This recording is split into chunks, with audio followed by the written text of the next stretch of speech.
ओम शांति। आज बाबा के 17 दिसंबर के महावाक्य हैं। बाबा ने कहा, मीठे बच्चे, तुम बाप के पास आए हो अपना सौभाग्य बनाने। परम सौभाग्य उन बच्चों का है जिनका ईश्वर सब कुछ स्वीकार करता है। प्रश्न है, बच्चों की किस एक भूल से माया बहुत बलवान बन जाती है? उत्तर है, बच्चे भोजन के समय बाबा को भूल जाते हैं। बाबा को न खिलाने से माया भोजन खा जाती, जिससे वह बलवान बन जाती है। फिर बच्चों को ही हैरान करती है। ये छोटी सी भूल माया से हार खिला देती है। इसीलिए बाप की आज्ञा है, बच्चे याद में खाओ, पक्का प्रण करो तुम ही से खाऊं। जब याद करेंगे तब वह राजी होगा। गीत है, आज नहीं तो कल बिखरेंगे यह बादल। ओम शांति। बच्चे समझते हैं कि हमारे दुर्भाग्य के दिन बदलकर अब सदा के लिए सौभाग्य के दिन आ रहे हैं। नंबरवार पुरुषार्थ अनुसार भाग्य बदलते ही रहते हैं। स्कूल में भी भाग्य बदलते रहते हैं ना, अर्थात ऊंच होते जाते हैं। तुम अच्छी रीति जानते हो अब यह रात खत्म होने वाली है। अब भाग्य बदल रहा है, ज्ञान की वर्षा होती रहती है। सेंसिबल बच्चे समझते हैं, बरोबर दुर्भाग्य से हम सौभाग्यशाली बन रहे हैं, अर्थात स्वर्ग के मालिक बन रहे हैं। नंबरवार पुरुषार्थ अनुसार हम अपना दुर्भाग्य से सौभाग्य बना रहे हैं। अब रात से दिन हो रहा है, ये तुम बच्चों बिगर कोई को पता नहीं है। बाबा गुप्त है तो उनकी बातें भी गुप्त है। भल मनुष्यों ने बैठकर सहज राजयोग और सहज ज्ञान की बातें शास्त्रों में लिखी हैं, परंतु जिन्होंने लिखा वह तो मर गए। बाकी जो पढ़ते हैं वे कुछ समझ नहीं सकते हैं, क्योंकि बेसमझ हैं। कितना फर्क है।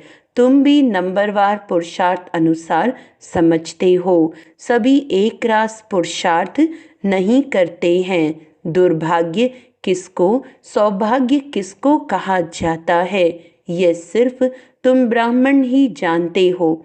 और तो सभी घोर अंधियारे में हैं, उनको जगाना है समझाकर। सौभाग्यशाली कहा जाता है सूर्यवंशियों को। 16 कला संपूर्ण वही है। हम बाप से स्वर्ग के लिए सौभाग्य बना रहे हैं, जो बाप स्वर्ग रचने वाला है।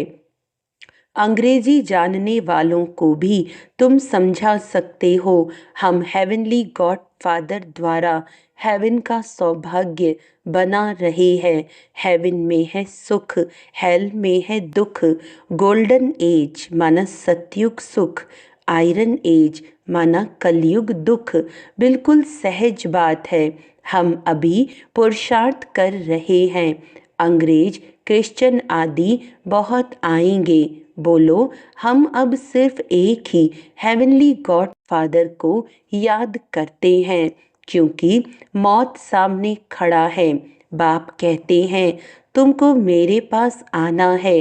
जैसे तीर्थों पर जाते हैं ना, बौद्धियों का अपना तीर्थ स्थान है, क्रिश्चियन का अपना। हरेक की रस्म रिवाज अपनी होती है। हमारी है बुद्धि योग की बात। जहाँ से पाठ बजाने आए हैं वहाँ फिर जाना है। वह है हेवन स्थापन करने वाला गॉड फादर। उसने हमको बताया है। हम आपको भी सच्चा पथ यानी रास्ता बतलाते हैं। बाप गॉड फादर को याद करो तो अंतमति सोगति हो जाएगी। जब कोई बीमार पड़ते हैं तो उनको सभी जाकर सावधान करते हैं कि राम कहो। बंगाल में जब कोई मरने पर होता है तो गंगा पर ले जाते हैं, फिर कहते हैं हरि बोल हरि बोल। तो हरि के पास चले जाएंगे, परंतु कोई जाता नहीं है। सतयुग में तो कहेंगे नहीं कि राम राम कहो या हरि बोल कहो। द्वापर से फिर ये भक्ति मार्ग शुरू होता है। ऐसे नहीं, सतयुग में कोई भगवान या गुरु को याद किया जाता है। वहाँ तो सिर्फ अपनी आत्मा को याद किया जाता है। हम आत्मा एक शरीर छोड़ दूसरा लेंगी। अपनी बादशाही याद पड़ती है। समझते हैं हम बादशाही में जाकर जन्म लेंगे। यह अब पक्का निश्चय है। बादशाही तो मिलनी ही है ना। बाकी किसको याद करेंगे अथवा दान पुण्य करेंगे। वहाँ कोई गरीब होता ही नहीं जिसको बैठ दान पुण्य करें। भक्ति मार्ग की रस्म रिवाज अलग, ज्ञान मार्ग की रस्म रिवाज अलग है। अभी बाप को सब कुछ दे 21 जन्मों का वर्षा ले लिया, बस फिर दान पुण्य करने की दरकार नहीं। ईश्वर बाप को हम सब कुछ दे देते हैं। ईश्वर ही स्वीकार करते हैं। स्वीकार न करे तो फिर देवें कैसे। न स्वीकार करें तो वह भी दुर्भाग्य। स्वीकार करना पड़ता है ताकि उनका ममत्व मिटे। यह भी राज तुम बच्चे जानते हो। जब जरूरत ही नहीं होगी तो स्वीकार क्या करेंगे। यहाँ तो कुछ इकट्ठा नहीं करना है, यहाँ से तो ममत्व मिटा देना पड़ता है। बाबा ने समझाया है, बाहर कहाँ जाते हो तो अपने को बहुत हल्का समझो। हम बाप के बच्चे हैं। हम आत्मा रॉकेट से भी तीखी हैं। ऐसे देही अभिमानी हो, पैदल करेंगे तो कभी थकेंगे नहीं। देह का भान नहीं आएगा, जैसे कि ये टांगें चलती नहीं। हम उड़ते जा रहे हैं। देही अभिमानी हो तुम कहाँ भी जाओ। आगे तो मनुष्य तीर्थ आदि पर पैदल ही जाते थे। उस समय मनुष्यों की बुद्धि तमो प्रधान नहीं थी। बहुत श्रद्धा से जाते थे, थकते नहीं थे। बाबा को याद करने से मदद तो मिलेगी ना। भल वह पत्थर की मूर्ति है, परंतु बाबा उस समय अल्पकाल के लिए मनोकामना पूरी कर देते हैं। उस समय रजो प्रधान याद थी तो उससे भी बल मिलता था, थकावट नहीं होती थी। अभी तो बड़े आदमी झट थक जाते हैं। गरीब लोग बहुत तीर्थों पर जाते हैं। साहूकार लोग बड़े भबके से घोड़े आदि पर जाएंगे। वह गरीब तो पैदल चले जाएंगे। भावना का भाड़ा जितना गरीबों को मिलता है उतना साहूकारों को नहीं मिलता। इस समय भी तुम जानते हो बाबा गरीब निवाज है। फिर मूंझते क्यों हो, भूल क्यों जाते हो। बाबा कहते हैं तुमको कोई तकलीफ नहीं करनी है, सिर्फ एक साजन को याद करना है। तुम सभी सजनियां हो तो साजन को याद करना पड़े। उस साजन को भोग लगाने के बिना खाने में लज्जा नहीं आती। वह साजन भी है, बाप भी है। कहते हैं मुझे तुम नहीं खिलाएंगे, तुमको तो हमें खिलाना चाहिए ना। देखो बाबा युक्तियां बतलाते हैं। तुम बाप अथवा साजन मानते हो ना, जो खिलाता है पहले तो उनको खिलाना चाहिए। बाबा कहते हमको भोग लगाकर हमारी याद में खाओ, इसमें बड़ी मेहनत है। बाबा बार बार समझाते हैं बाबा को याद जरूर करना है। बाबा खुद भी बार बार पुरुषार्थ करते रहते हैं। तुम कुमारियों के लिए तो बहुत सहज है, तुम सीढ़ी चढ़ी ही नहीं हो। कन्या की तो साजन के साथ सगाई होती ही है, तो ऐसे साजन को याद कर भोजन खाना चाहिए। उनको हम याद करते हैं और वह हमारे पास आ जाते हैं। याद करेंगे तो भासना लेंगे। तो ऐसी ऐसी बातें करनी चाहिए बाबा के साथ। तुम्हारी ये प्रैक्टिस होगी रात को जागने से। अभ्यास पड़ जाएगा तो फिर दिन में भी याद रहेगी। भोजन पर भी याद करना चाहिए। साजन के साथ तुम्हारी सगाई हुई है, तुम्ही से खाऊं, ये पक्का प्रण करना है। जब याद करेंगे तभी तो वे खाएंगे ना। उनको तो भासना ही मिलनी है, क्योंकि उनको अपना शरीर तो नहीं है। कुमारियों के लिए तो बहुत सहज है। इनको जास्ती फैसिलिटीज़ यानी सहूलियतें हैं। शिव बाबा हमारा सलोना साजन कितना मीठा है। आधा कल्प हमने आपको याद किया है, अभी आप आकर मिले हो। हम जो खाते हैं आप भी खाओ। ऐसे नहीं, एक बार याद किया बस फिर तुम खुद खाते जाओ, उनको खिलाना भूल जाओ। उनको भूलने से उनको मिलेगा नहीं।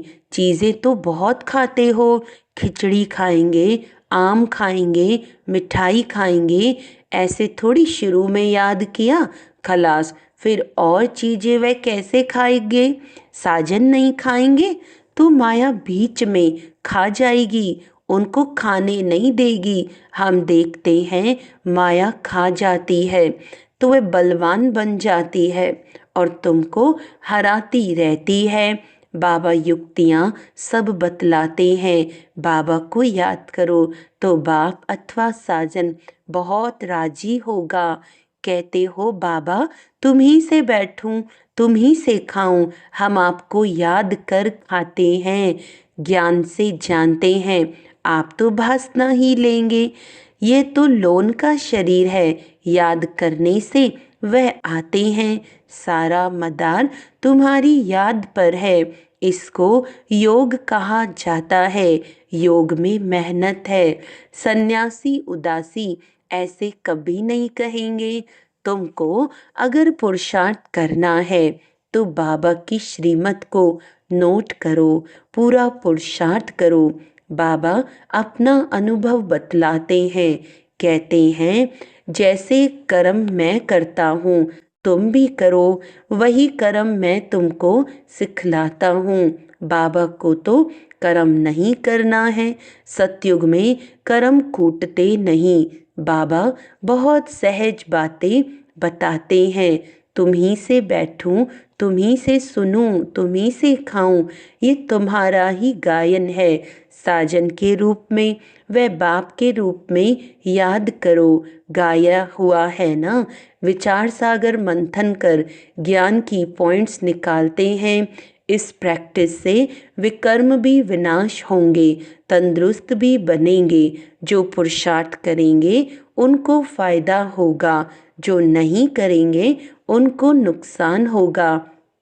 सारी दुनिया तो स्वर्ग का मालिक नहीं बनती है, यह भी हिसाब किताब है। बाबा बहुत अच्छी रीति समझाते हैं। गीत तो सुना बरोबर हम यात्रा पर चल रहे हैं। यात्रा पर भोजन आदि तो खाना ही पड़ता है। सजनी साजन के साथ, बच्चा बाप के साथ खाएंगे। यहाँ भी ऐसे है। तुम्हारी साजन के साथ जितनी लगन होगी उतना खुशी का पारा चढ़ेगा। निश्चय बुद्धि विजयंती होते जाएंगे। योग माना दौड़ी, ये बुद्धि योग की दौड़ी है।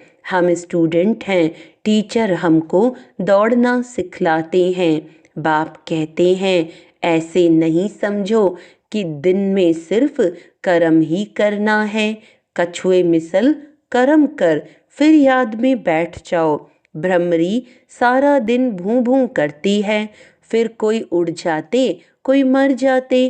वह तो एक दृष्टांत है। यहाँ तुम भूं भूं कर आप समान बनाते हो। उसमें कोई का तो बहुत लव रहता है, कोई सड़ जाते हैं, कोई अधूरे रह जाते हैं, भागंती हो जाते हैं, फिर जाकर कीड़ा बनते हैं। तो ये भूं भूं करना बहुत सहज है। मनुष्य से देवता किए करत न लागी वार। अभी हम योग लगा रहे हैं, देवता बनने का पुरुषार्थ कर रहे हैं। यही ज्ञान गीता में था। वह मनुष्य से देवता बनाकर गए थे। सतयुग में तो सब देवताएं थे। जरूर उन्हों को संगम युग पर ही आकर देवता बनाया होगा। वहां तो देवता बनने का योग नहीं सिखाएंगे। सतयुग आदि में देवी देवता धर्म था और कलयुग अंत में आसुरी धर्म। यह बात सिर्फ गीता में ही लिखी हुई है। मनुष्य को देवता बनाने में देरी नहीं लगती है, क्योंकि एम ऑब्जेक्ट बता देते हैं। वहाँ सारी दुनिया में एक धर्म होगा। दुनिया तो सारी होगी ना, ऐसे नहीं चीन यूरोप नहीं होंगे। होंगे परंतु वहाँ मनुष्य नहीं होंगे, सिर्फ देवता धर्म वाले होंगे और धर्म वाले होते नहीं। अभी है कलयुग, हम भगवान द्वारा मनुष्य से देवता बन रहे हैं। बाप कहते हैं तुम 21 जन्म सदा सुखी बनेंगे, इसमें तकलीफ की कोई बात ही नहीं। भक्ति मार्ग में भगवान के पास जाने के लिए कितनी मेहनत की है। कहते हैं पार निर्वाण गया, ऐसे कभी नहीं कहेंगे कि भगवान के पास गया, कहेंगे स्वर्ग गया। एक के जाने से तो स्वर्ग नहीं बनेगा, सबको जाना है।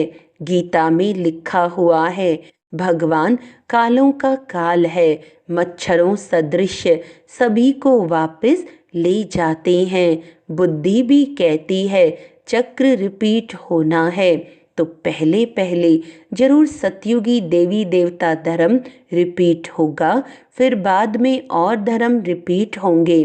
बाबा कितना सहज बतलाते हैं, मन मना भव। बस 5000 वर्ष पहले भी गीता के भगवान ने कहा था लाडले बच्चे। अगर श्री कृष्ण कहेंगे तो दूसरे धर्म वाले कोई सुन ना सकें। भगवान कहेंगे तो सभी को लगेगा गॉड फादर हेवन स्थापन करते हैं, जिसमें फिर हम जाकर चक्रवर्ती राजा बनेंगे।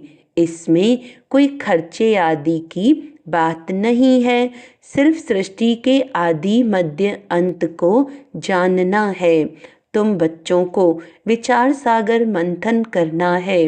कर्म करते दिन रात ऐसे पुरुषार्थ करते रहो। विचार सागर मंथन नहीं करेंगे या बाप को याद नहीं करेंगे, सिर्फ कर्म करते रहेंगे तो रात को भी वही ख्यालात चलते रहेंगे। मकान बनाने वाले को मकान का ही ख्याल चलेगा। भल विचार सागर मंथन करने की रिस्पॉन्सिबिलिटी इन पर है, परंतु कहते हैं कलश लक्ष्मी को दिया तो तुम लक्ष्मी बनती हो ना।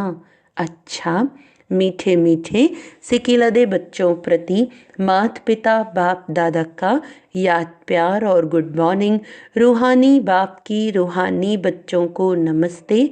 हम रूहानी बच्चों की रूहानी बाप दादा को याद प्यार गुड मॉर्निंग, नमस्ते नमस्ते नमस्ते जी। धारणा के लिए मुख्य सार है, श्रीमत को नोट कर पुरुषार्थ करना है। बाप ने जो कर्म करके सिखाया है वही करने हैं। विचार सागर मंथन कर ज्ञान की पॉइंट्स निकालनी है। अपने आप से प्रण करना है कि हम बाप की याद में ही भोजन खाएंगे। तुम ही से बैठूं, तुम ही से खाऊं, ये वायदा पक्का निभाना है। वरदान है कर्म और संबंध दोनों में स्वार्थ भाव से मुक्त रहने वाले बाप समान कर्मातीत भव। आप बच्चों की सेवा है सबको मुक्त बनाने की, तो औरों को मुक्त बनाते स्वयं को बंधन में बांध नहीं देना। जब हद के मेरे मेरे से मुक्त होंगे तब अव्यक्त स्थिति का अनुभव कर सकेंगे। जो बच्चे लौकिक और अलौकिक कर्म और संबंध दोनों में स्वार्थ भाव से मुक्त हैं, वही बाप समान कर्मातीत स्थिति का अनुभव कर सकते हैं। तो चेक करो कहाँ तक कर्मों के बंधन से न्यारे बने हैं। व्यर्थ स्वभाव संस्कार के वश होने से मुक्त। स्लोगन है, जो सरल चित्त और सहज स्वभाव वाले हैं वही सहज योगी भोलानाथ के प्रिय हैं। अच्छा, आज का अव्यक्त इशारा है, ब्राह्मण जीवन का आंतरिक वर्षा सदा सुख स्वरूप, शांत स्वरूप मन की संतुष्टता है। इसका अनुभव करने के लिए मनसा की पवित्रता चाहिए। बाहर के साधनों द्वारा या सेवा द्वारा अपने आप को खुश व संतुष्ट रखना, यह भी अपने को धोखा देना है। अच्छा, ओम शांति।